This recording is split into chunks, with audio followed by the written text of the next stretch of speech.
equipment become available to distant corners of our country, with counties like Mandera being able to carry out cesarean sections and other such operations for the first time since independence.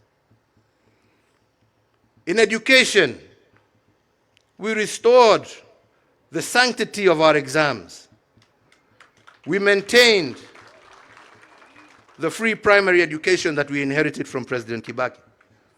We expanded the free day secondary education and reduced the burden of healthcare for our parents with the introduction of EduAfia for our students. In security, despite initial challenges, thereby ensuring that our security agencies were better able to handle both domestic and external threats. This machine that we built, however, was not to be used and designed to face its own citizens, and it is not supposed to have been a source of fear and conflict. Ilikuwa ya kulinda wananchi, sio kuumiza wananchi.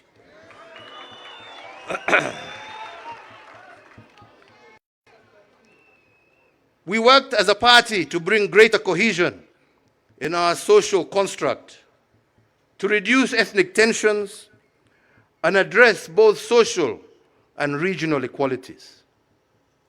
This noble effort, it being called an attempt to erode democracy. I wonder what they call.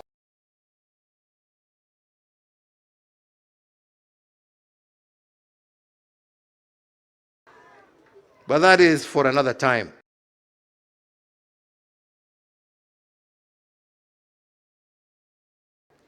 That we also face challenges, key among them being our war against corruption in government that was less than successful. Our intergovernmental left much to be desired, a case in point being the uneasy relationship with the judiciary over the appointment of judges. To my mind, the framers of our Constitution intended that the different arms of government, our intention to deny them their independence or to interfere with their operations. All of this and more, but as I have said, this is a story for another day. So therefore now, we need to ask ourselves, where are we and where do we want to go? Ladies and gentlemen, over the years as a leader, some things have become apparent and clear to me. That you succeed by looking at past successes, injecting new ideas, and improving upon them. And you fail by ignoring past mistakes and therefore falling folly of repeating the same. This, while always having an open mind and a listening ear, even to those you disagree with. Transformation, stable and pragmatic nation, one that is filled with hope and not despair, a nation at peace with itself, and one that is able to transist with ease from one generation to the next. In the last general election, I endeavored to pass this message. Unfortunately, it fell on deaf ears and stories of dynasties and hustlers and so on. Yeah.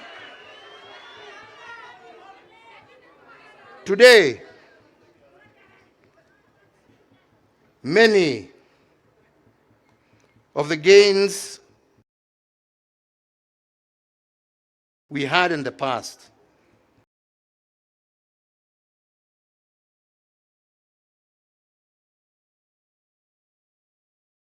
Ndamama and others replaced by new untried, untested schemes.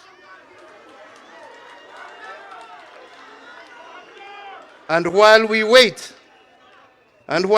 for these experiments to work, Kenyans suffer and our progress is retarded. As we continue to dwell in rhetoric rather than in progress, we repeat the mistakes.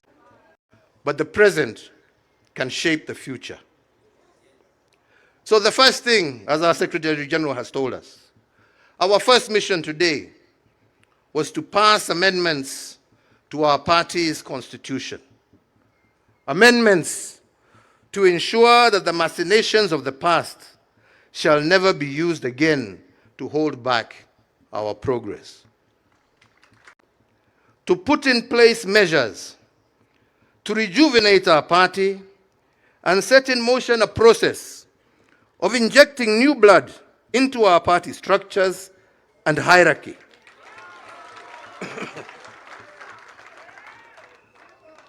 Men and women, especially the young, and when I say the young, I am not just saying young in body. We also want young in mind and spirit.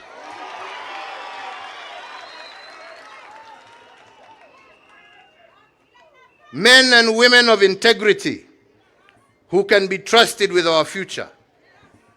Men and women who have the courage to fight for what is right and just.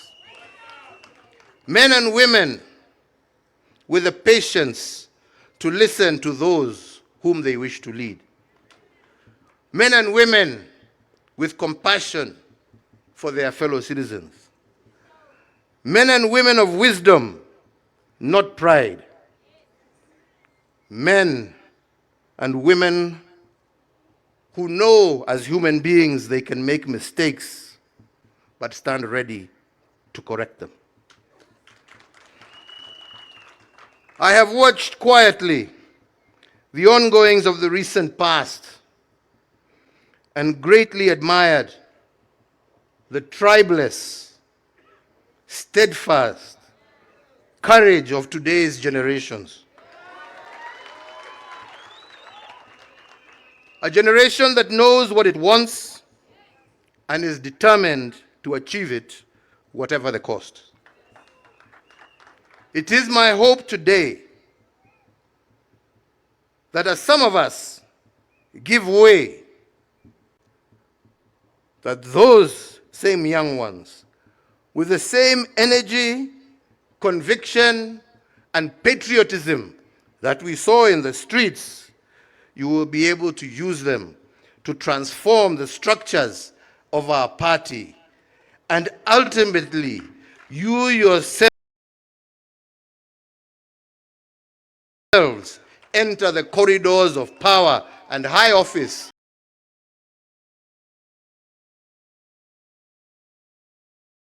and take charge of your own destiny.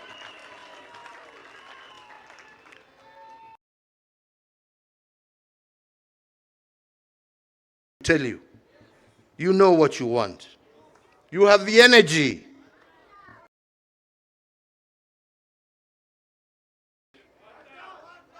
And time is on your side. Musibaki nyuma.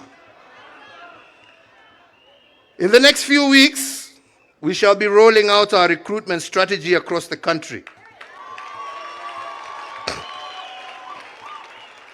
Across generations and gender.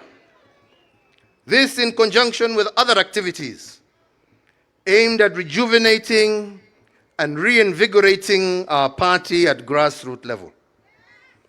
Our doors are open for all well-meaning Kenyans. So, ladies and gentlemen, as I conclude, I wish, for the sake of clarity, to remind Kenyans that the Jubilee Party, as you well know, and for reasons that have just been given, has been largely silent for the last 3 years for those reasons.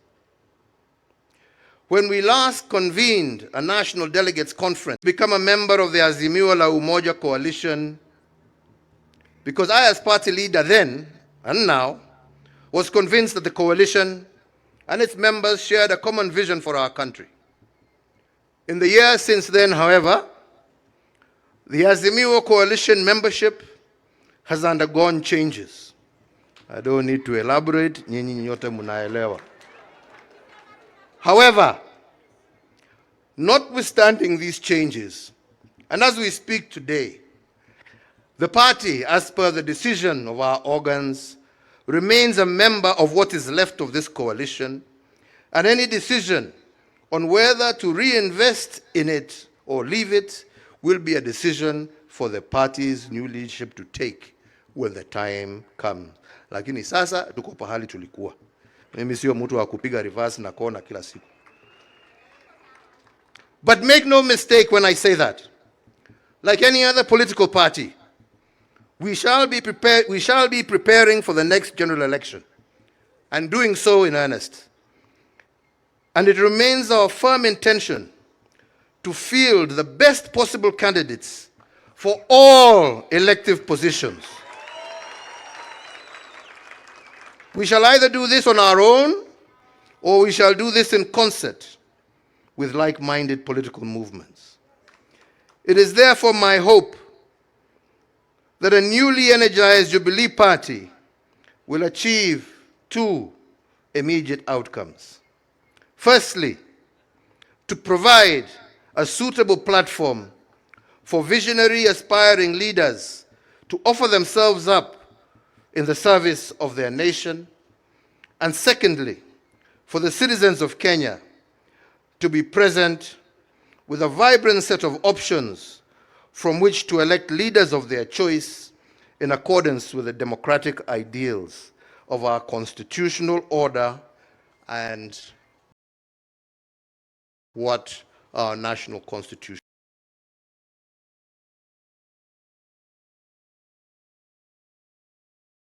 Kwa hivyo wenzangu, niliwaambia mimi siku hizi siongeangi mengi.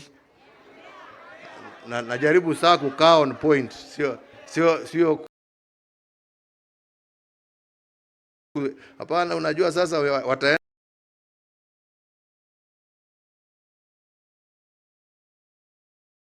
chukua wapindue ingine lakini ya muhimu, chama chetu cha Jubilee kutoka mwanzo lengo letu lilikuwa tujenge chama cha kitaifa, chama ambacho kitaunganisha Wakenya wote, chama ambacho nia yake ni kuona sio sehemu hii ama hii, lakini Kenya yote ikisonga mbele, wananchi wakiwa pamoja na wakipendana kama ndugu na dada.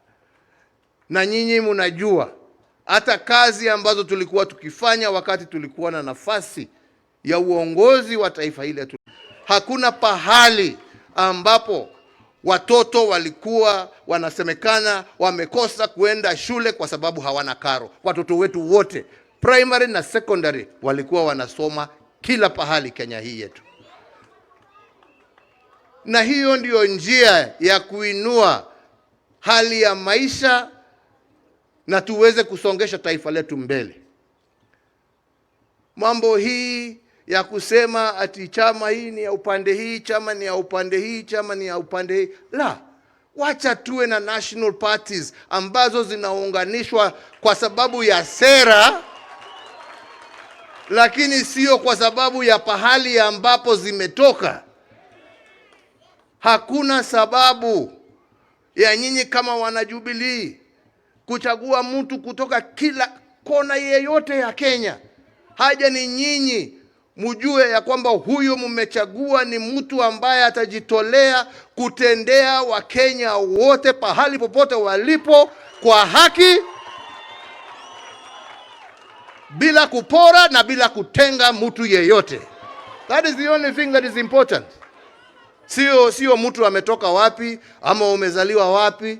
Na ndipo nilikuwa nawaambia hii story, watu walikuwa wanazungusha sijui hasla, sijui huyu ni mtoto wa single mother, si huyu ni mtoto wa dynasty. Wamesoma vizuri sana na wameendea Lakini kusema ati wewe sababu wewe umezaliwa na single mother, hiyo ndio qualification yako ya kuchaguliwa? Hapana. Njoo uambie Wakenya ni nini utawafanyia. Pahali popote umezaliwa, haja ni nini unawafanyia. Anyway, hapana.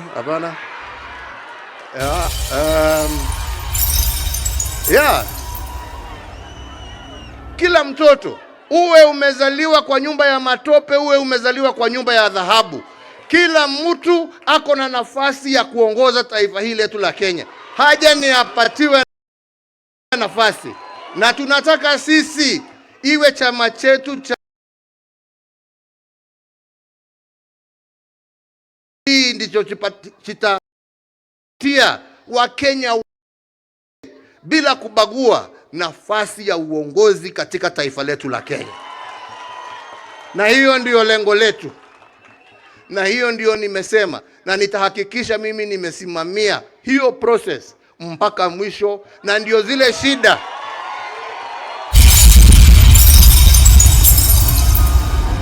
ambazo zilitokea hapo awali, watu kuwa wanauza matikiti na mfuko kulingana na ile pesa wamepewa. Hiyo system imeisha. Transparent, waongeleshe na uwaongeleshe vizuri. Ama ni namna gani?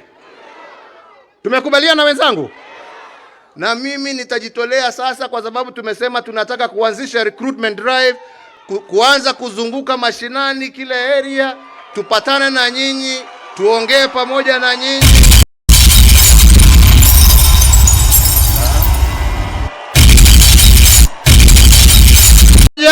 Tujue mwelekeo wa kesho. Tumekubaliana wenzangu?